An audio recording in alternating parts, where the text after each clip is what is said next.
Hello दोस्तों, मैं हूं आपका होस्ट यूसुफ जैक्स और आज मैं आपको बताने वाला हूं कि आप कैसे अपने सीपीयू को घर में ही बैठ के पूरी तरह से क्लीन कर सकते हैं और उसका सारा डस्ट हटा सकते हैं। अगर आपके सीपीयू में कोई इश्यू आ जाता है तो या फिर आप ऐसे भी जनरली इसको साल में कम से कम तो एक बार ज़रूर कीजिए।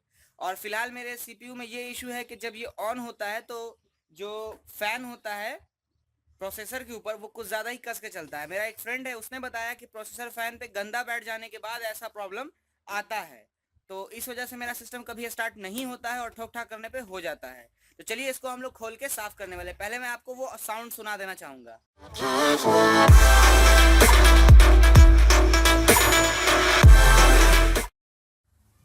सो भाई, लाइन मैंने कनेक्ट कर दी है। अब मैं इसको ऑन कर रहा हूँ, आप आवाज़ सुनिए।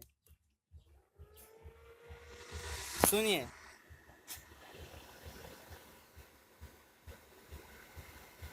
इतना कस के तो किसी का भी सीपीयू फैन आवाज़ नहीं करता है। तो ये इसके अंदर एक छोटा सा एरर आया है। तो चलिए हम लोग इसको ठीक करने की कोशिश करेंगे। दोस्तों, सबसे पहले तो जितना भी वायर आपके सीपीयू से कनेक्ट है, ये जो कुछ भी कनेक्ट है, आप सबको हटा दीजिए। ये मेरा ब्लूटूथ और वाईफाई कनेक्ट था, यूएसबी, मैंने इसे हटा लिया। और ये एक छोटी सी केबल था, इसको हटा लिया। और अब हम लोग थोड़े स्क्रूज खोलेंगे। और स्क्रू खोलने के लिए आप इस तरह के स्क्रू ड्राइवर का यूज़ कर सकते हैं। तो इस स्क्रू खोलने से पहले आप ऊपर से, थोड़ा मेरा गंदा है, आपका भी होगा, हो सकता है, तो आप उसको साफ कर सकते हैं। साफ कर ही लीजिए तो अच्छा है। ये डेल का सीपीयू है, इसका मॉडल नंबर है इंस्पिरॉन,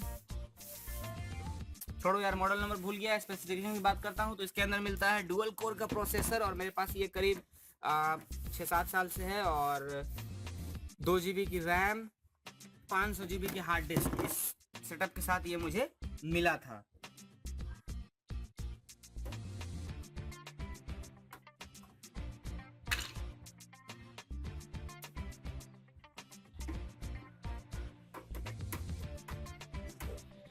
इधर फोकस करो, नीचे यहाँ फोकस करो।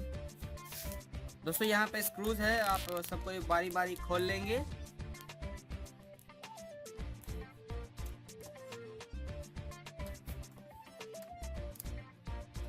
एक स्क्रू हट गया, बाकी भी हट गया, ठीक है। और उसके बाद फिर ये कुछ इस एंगल से आप इस प्लेट को यहाँ से यहाँ दिखाओ, इस ट्रे को आप बढ़िया से बाहर की ओर खींचेंगे, ठीक है। दोस्तों, चलिए इसको हम लोग खोल लेते हैं। वैसे मैं बता दूं कि मैंने 1.5 साल से इसकी सफाई नहीं की थी। तो ये है सीपीयू के अंदर का हिस्सा, आप देख सकते हैं कि काफ़ी गंदा दिख रहा है आपको। तो ये है डीवीडी राइटर, ड्राइव कह सकते हैं आप। यहाँ पे है हार्ड डिस्क, ये है एसएमपीएस जो पूरे सीपीयू के अंदर के सारे कह सकते हैं आप करंट्स को कंट्रोल करता है। इसको हीट सिंक बोलते हैं। यहाँ पे रैम लगा हुआ है और यहाँ पे ग्राफिक्स के लिए कार्ड डालने का ऑप्शन है। और ये है इसकी सीमोस बैटरी। और यहीं पे आपको ये मिल जाता है इंटेल का रोम चिप जो हम लोग सुनते हैं। और बाकी मैं सबको एक एक करके एक्सप्लेन करूँगा। तो फिलहाल जानते हैं कि ये इस पूरे डब्बे को हम लोग सीपीयू कहते हैं, ठीक है। लेकिन एक्चुअली में ये सीपीयू नहीं है, सीपीयू इसके नीचे लगा होता है, वही असली सीपीयू है। और इसी पर गंदा बैठ गया है जिसके कारण मुझे दिक्कत हो रहा है। तो पहले बारी बारी मैं सबको खोलता हूँ। पहले कुछ वायर्स हैं उनको मैं खोल लेता हूँ। हाँ, ये एक जगह से और खुलेगा, यहाँ से। इसको आप हल्का हल्का फड़काएंगे ना, खुल जाएगा। क्लिप है, ये भी पूरा गंदा हो गया है। आज जम के सफाई होगी।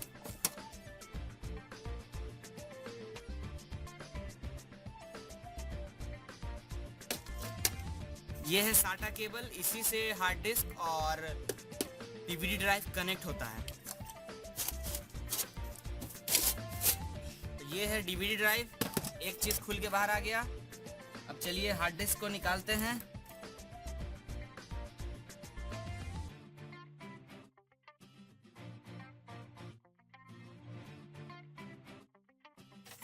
यहाँ पे एक क्लिप है, उसको दबाइएगा तो वो निकल जाएगा।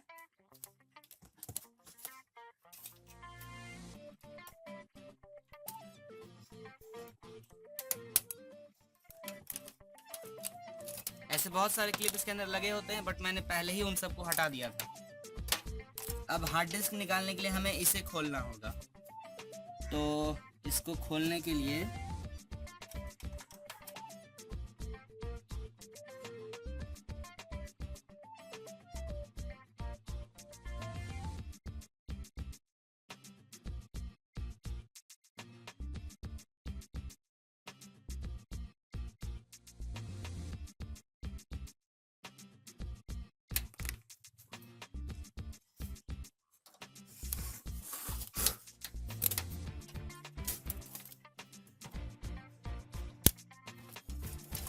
ये हार्ड डिस्क हमने निकाल लिया।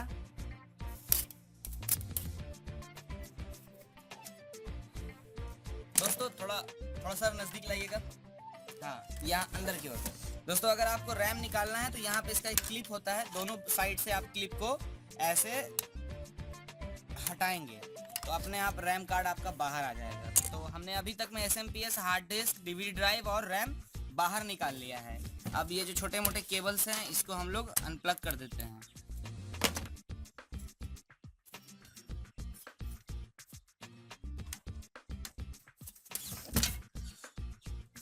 अब बात आती है डायरेक्ट CPU खोलने की। तो चलिए फिर इसको भी खोल ही देते हैं क्योंकि डस्ट तो क्लीन करना ही है इसका।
तो ये पूरा अलग हो चुका है और इसको अब हम लोग बाहर निकालेंगे।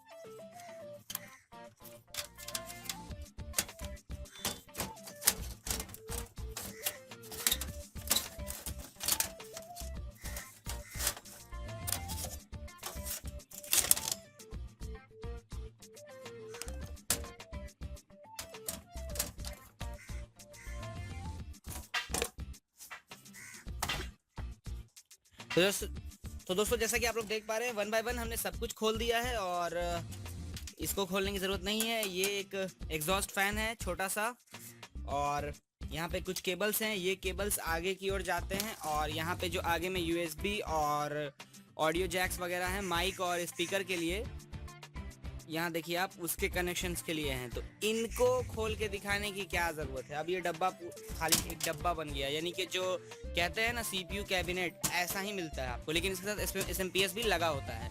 अब 1 बाय 1 पहले मैं इसको क्लीन कर लेता हूँ, फिर बाकी चीज़ आपको क्लीन करके दिखाऊंगा। एक्चुअली मुझे छोटा ब्रश मिला नहीं तो अब यही ब्रश है, इसी से मैं इसको क्लीन करने वाला हूँ। और इससे काफ़ी बहुत बड़ा हो गया है ये, लेकिन आप छोटा ब्रश यूज़ कर सकते हैं अगर आपके घर में है तो, वरना आप टूथ ब्रश भी यूज़ कर सकते हैं।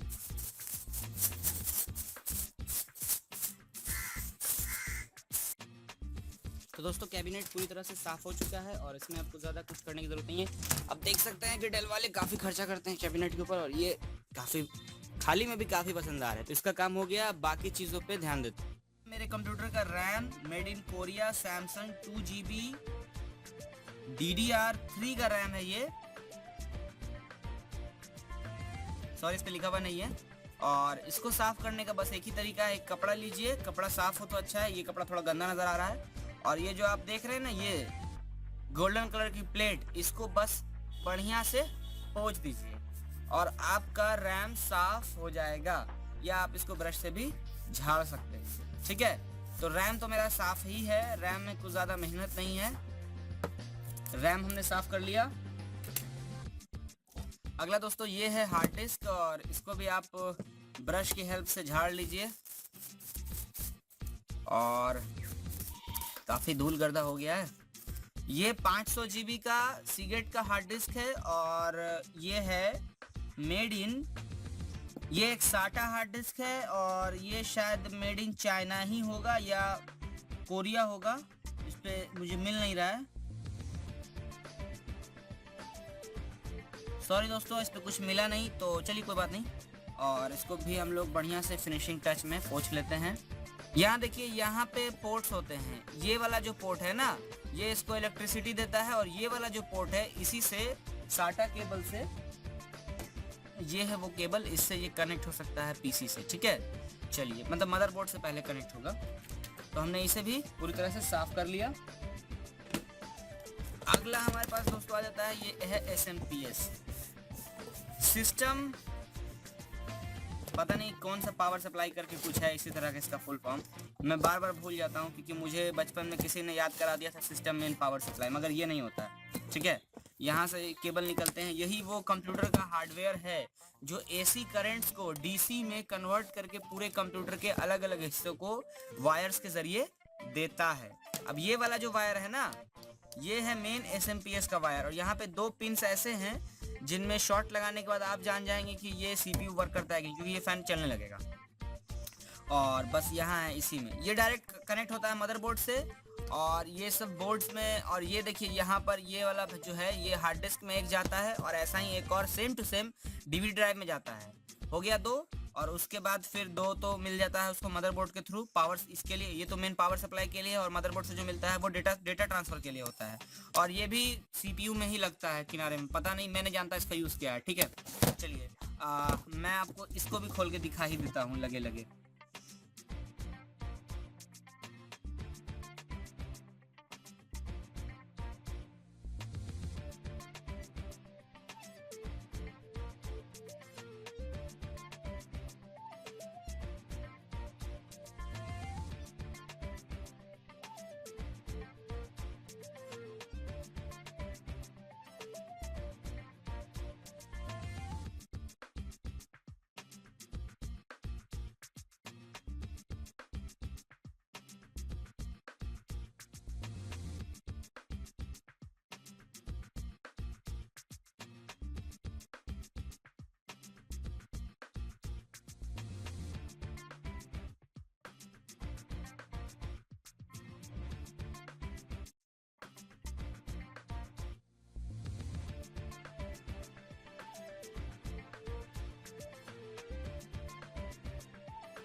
आप करिए। दोस्तों इसको खोलने के लिए आपको यहाँ पर जो स्क्रूज थे उसको हटाने के बाद इसको उठाना होगा, और फिर ये क्लिप उठेगा। मैं कभी समझ ही नहीं पा रहा था कि भाई ये कैसे खुलता है, क्योंकि मैं खुद ही पहली बार इसको SMPS को खोल रहा हूँ, क्योंकि पिछली बार भी जब मैंने कंप्यूटर साफ किया था SMPS को छोड़ दिया था। अब ये देखिए यार कितना गंदा है। अब इतना गंदा रहेगा तो कंप्यूटर ख़राब नहीं होगा, फिर आप कहेंगे कि भाई कंप्यूटर ख़राब हो गया, अच्छा कंप्यूटर नहीं था, और ये नहीं था और वो नहीं था।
दोस्तों हमने SMPS को पूरी तरह से साफ कर लिया है और अब हम लोग थोड़ा DVD ड्राइव की ओर भी देख लेते हैं और इसको भी हम लोग बस सिंपली, यार इस पे कुछ ज़्यादा गर्दा तो है नहीं मेरे वाले पे।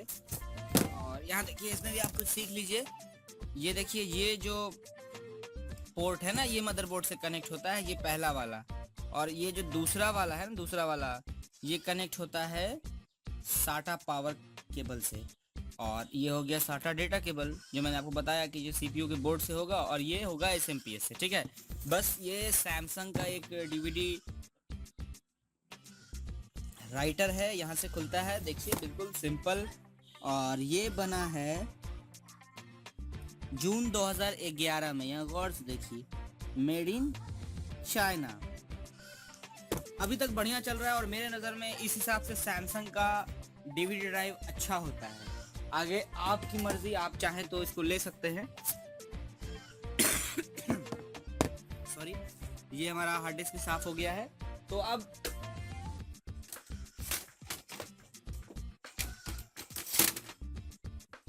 जल्दी से देख लेते हैं इसको। आज तक मैंने ये स्टिकर्स उखाड़े नहीं थे, आज उखाड़ ही देता हूँ, गंदा हो गया है बहुत।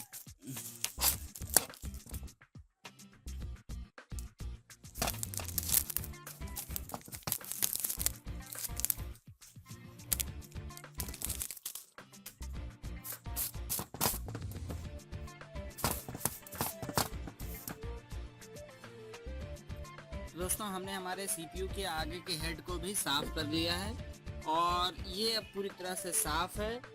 तो अब बारी आती है लास्ट में मदरबोर्ड की। सो फ्रेंड्स, ये है मदरबोर्ड और चलिए हम लोग एक एक चीज़ पहले जानते हैं कि क्या है। यहाँ पे है ऑडियो जैक्स, यहाँ पे है कुछ, रुकिए, 2 USB पोर्ट्स यहाँ हैं, 2 यहाँ हैं और ये एक लैन केबल है, लैन केबल पोर्ट, और ये HDMI केबल है। यानी कि मैं अपने इसकी स्क्रीन को किसी और के स्क्रीन पर भी ब्रॉडकास्ट कर सकता हूँ केबल के ज़रिए, और LCD मॉनिटर जो TV के लिए यूज़ होता है उससे भी कनेक्ट कर सकता हूँ। और ये है हमारा, इसकी आउटपुट मॉनिटर पे दिखाने के लिए जो पोर्ट जो केबल यूज़ होती है उसके लिए है। सॉरी, इसका नाम फिलहाल मैं भूल गया हूँ। खैर, तो ये इतने सारे केबल्स हमें पीछे की ओर मिल जाते हैं, पोर्ट्स। और अब बात करते हैं यहाँ। दोस्तों ये है हीट सिंक। जब मदरबोर्ड ज़्यादा गर्म होता है तो ये अपने अंदर हीट ऐसे ले करके इधर से बाहर कर देता है, ठीक है। और यहाँ पे अब इन दोनों में से कोई एक है ग्राफिक्स कार्ड। अब वो कौन है ये मैं भूल गया हूँ, फिर भी देखता हूँ, शायद इस पे लिखा होगा, नहीं लिखा है, खैर छोड़ो। ये है CMOS बैटरी। अगर ये बिगड़ जाती है तो आपकी कंप्यूटर की टाइमिंग बिगड़ जाएगी। जब भी आप सिस्टम को रीस्टार्ट करोगे आपको टाइम गलत शो करेगा। ये है इसका रोम चिप जो कि इंटेल का है। यहाँ पे कुछ हब्स कनेक्शन के लिए पोर्ट्स हैं और जैसा कि मैंने आपको बताया ये CPU का SMPS से डायरेक्ट कनेक्शन वाला पोर्ट है। यहाँ पे मुझे 1 2 3 4 रैम लगाने के कार्ड स्लॉट दिए गए हैं, जो कि इस मदरबोर्ड की एक अच्छी बात है। और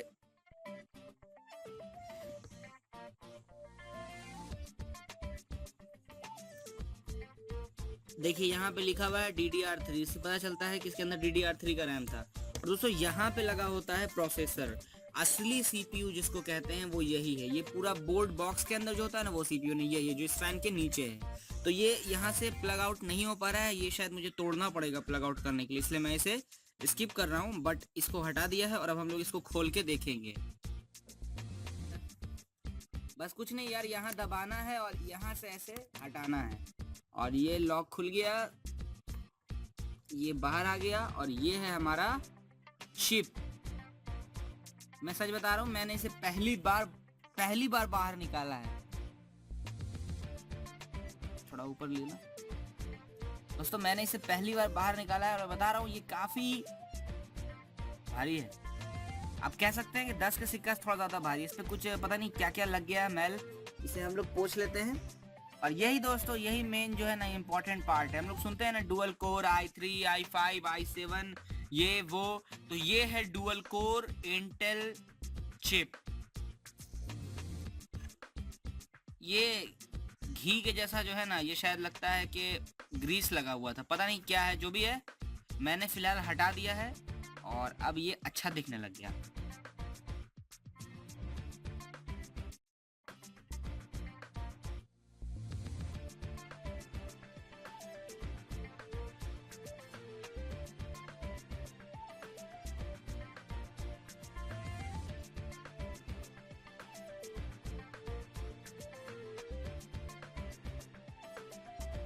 दोस्तों अगर आप चिप पे गौर से देखेंगे तो इस पे लिखा हुआ है इंटेल पेंटियम 3.20 गीगाहर्ट्ज 2M/800/86।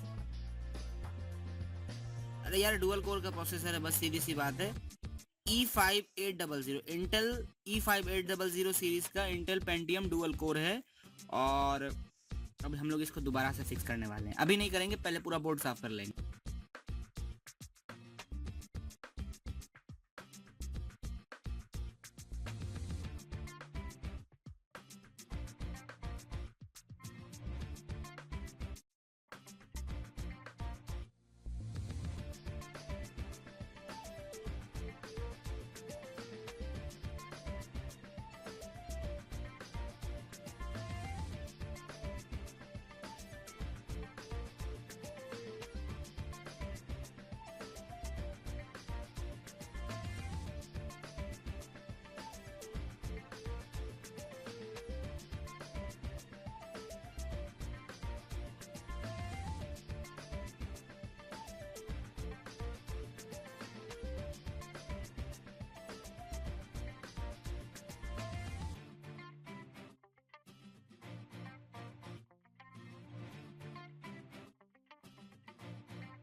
चलो भाई, सबसे पहले हम लोग प्रोसेसर को कनेक्ट कर देते हैं। बिल्कुल प्रोसेसर जैसे था आपको वैसे ही लगाना होगा। और ये लग गया, लॉक करना है, लॉक भी हो गया। अब ये जिसके ऊपर फैन लगा हुआ था इसे हम लोगों को वापस फिक्स करना होगा।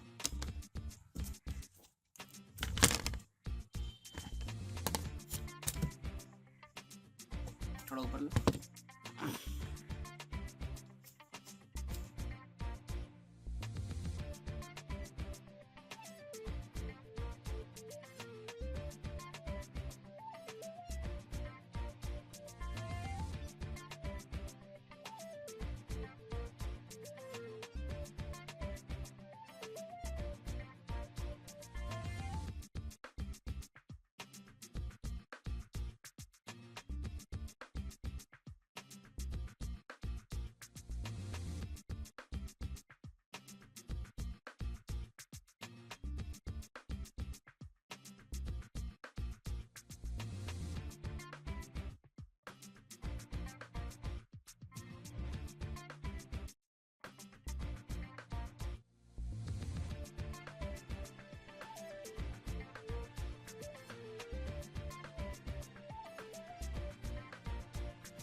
सो दोस्तों फाइनली हमारा सीपीयू पूरी तरह से फिक्स हो गया है। ओ सॉरी, एक केबल बाकी रह गया था, इसे भी मैं अभी तुरंत कनेक्ट कर दिए देता हूँ।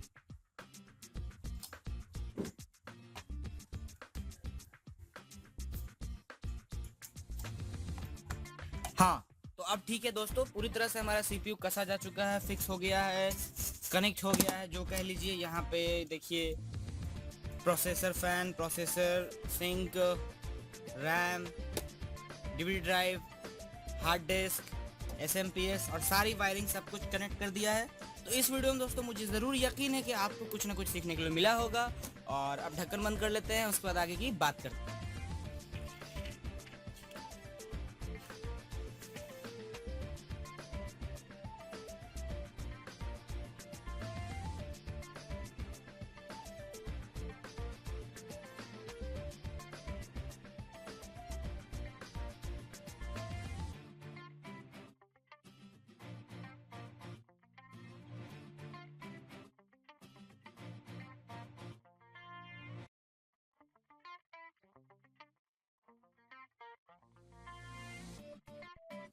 तो आइए दोस्तों, मैंने इसको कनेक्ट कर दिया और हम लोग फिर से एक बार सुनने की कोशिश करेंगे साउंड कि कैसा आता है इस बार।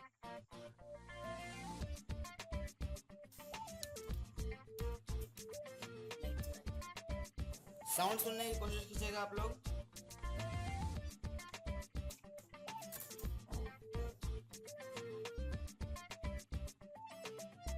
बिल्कुल धीमा धीमा आपको आवाज आ रहा होगा, यही है रियल साउंड। देखिए यहाँ पे एलईडी लाइट्स भी जो इसकी होती है मेन आगे की, वो सही तरह से ब्लिंक कर रही है। इसका मतलब दोस्तों मैंने खोल के भी दिखा दिया आपको कि अब पंखा अपने एकदम सही स्पीड में चल रहा है। ये देखिए, और हमारा सीपीयू ऑन है, सब कुछ सही तरह से वर्क कर रहा है, धीमा धीमा आवाज़ और हार्ड डिस्क चलने का महसूस हो रहा है। बिल्कुल सब कुछ परफेक्ट हो गया है। एंड थैंक्स टू दीपक। दीपक मेरे फ्रेंड है जिन्होंने मुझे ये सजेशन दी, तो मैंने ट्राई कर लिया।